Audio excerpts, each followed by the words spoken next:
মাদকাসক্তি, গরমে গলতে থাকা জাতির ভবিষ্যৎ।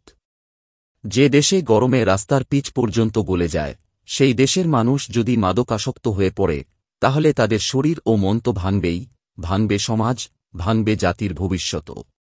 মাদক মানুষকে শুধু দুর্বলই করে না, এটি ধীরে ধীরে কেড়ে নেয় চিন্তাশক্তি, মনন, বিবেক, আত্মসম্মান ও কর্মক্ষমতা। যখন দেশের যুবসমাজ মাদকের ছোবলে পড়তে থাকে, তখন সে জাতি উন্নয়নের স্বপ্ন দেখার যোগ্যতা হারিয়ে ফেলে। মাদকাসক্ত জাতি কখনো টিকে থাকতে পারে না, তারা হয়ে পড়ে পরনির্ভর, অসহায় ও দিশাহীন।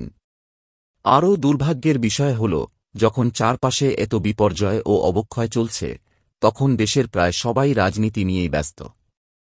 শিক্ষা, স্বাস্থ্য, নৈতিকতা, মানবিকতা ও ভবিষ্যৎ গঠনের মতো গুরুত্বপূর্ণ বিষয়গুলো পড়ে আছে উপেক্ষিত। অথচ জাতির এই ক্ষয়, এই অবহেলার মাসুল একদিন সবাইকেই দিতে হবে, কেউ রেহাই পাবে না। এখনই সময় আমাদের চোখ খুলে দেওয়ার। মাদককে না বলি, মাদকাসক্তদের সুস্থ জীবনে ফিরতে সহায়তা করি। মানবিক, সচেতন ও নৈতিক সমাজ গঠনে একসাথে কাজ করি।